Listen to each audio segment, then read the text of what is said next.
A'udzu billahi minasy syaithanir rajim. Bismillahirrahmanirrahim. Warattilil Qur'ana tartila. Dan bacalah Al-Quran dengan tartil.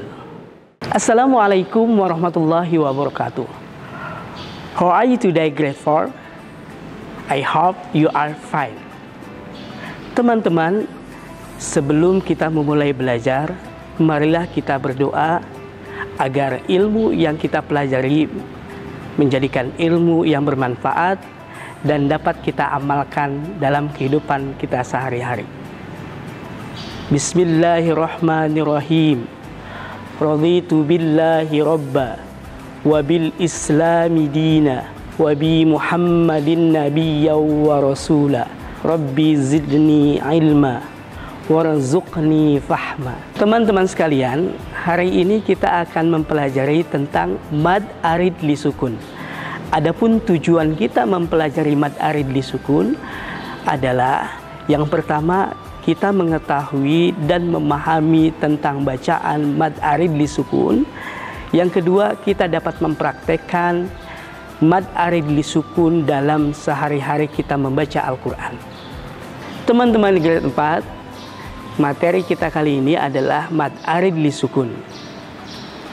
Secara bahasa, mad arid li sukun terdiri dari mad, arid, dan sukun. Apa itu mad arid li sukun? Mad itu artinya bacaan panjang. Arid artinya yang bertemu, dan sukun adalah yang mati. Setelah kita memahami tentang mad arid li sukun menurut bahasa, kita akan mengetahui pengertian mad arid li sukun menurut istilah. Namun, sebelum Mister menjelaskan tentang mad arid li sukun menurut istilah, mari teman-teman kita bersama-sama berirama terlebih dahulu, ya. Apabila huruf mad bertemu huruf yang hidup, lalu mati di waqaf, itu mad arid li sukun. Dari syair tadi, kita dapat mengetahui tentang pengertian mad arid li sukun menurut istilah. Jadi, mad arid li sukun menurut istilah yaitu apabila huruf mad bertemu huruf yang hidup, lalu mati karena waqaf, dibaca panjang 2, 4, sampai dengan 6 harokat.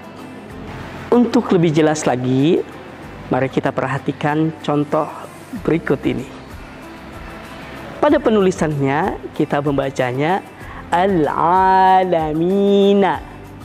Namun, karena diwakafkan atau berhenti, bisa karena ayat, bisa karena tanda wakaf, atau karena berhenti karena nafas, maka kita membacanya al-alamin. Oke. Al-alamin terdiri dari mad asli dan huruf hijaiyah. Min itu adalah mad asli ya sukun berbaris kasroh.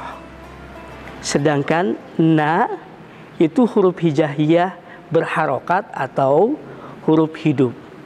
Jadi na-nya tidak kita baca, menjadi sukun. Al-alamin.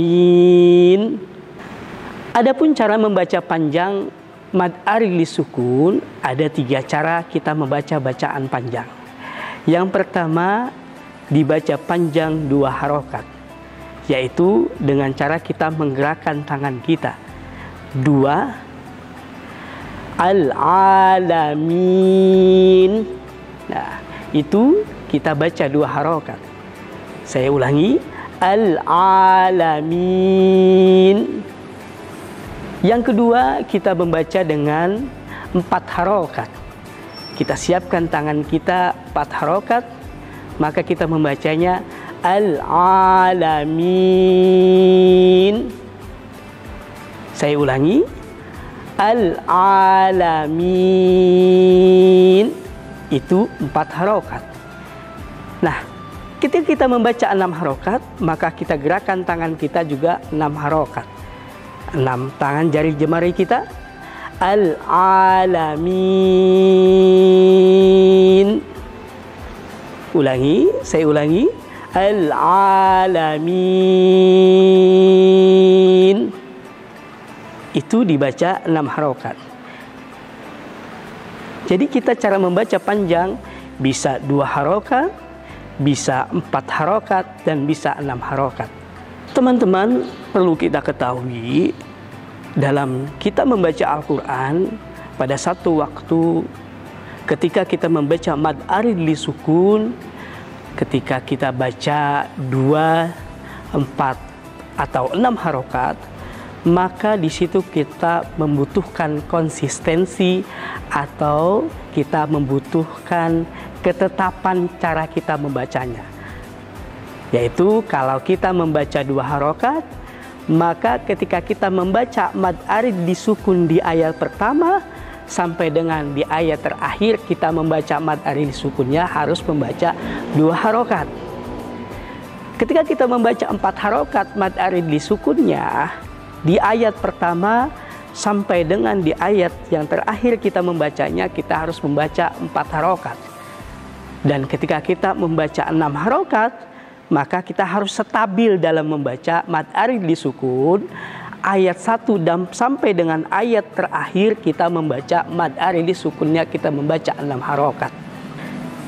Nah teman-teman, dapat memahami kan materi yang sudah Mister sampaikan? Mudah-mudahan materi yang Mister sudah sampaikan kepada kalian, kalian dapat memahaminya dan dapat mempraktekannya dalam membaca Al-Quran setiap waktu dan setiap saat. Selanjutnya, silakan kalian kerjakan worksheet yang sudah Mister berikan kepada kalian. Mudah-mudahan kalian dapat mudah dalam mengerjakannya. Demikianlah pembelajaran kita hari ini. Semoga ilmu yang kita pelajari menjadikan ilmu yang bermanfaat dan dapat kita praktekkan dalam kehidupan sehari-hari. Wassalamualaikum warahmatullahi wabarakatuh. Alhamdulillahi rabbil alamin. See you next time.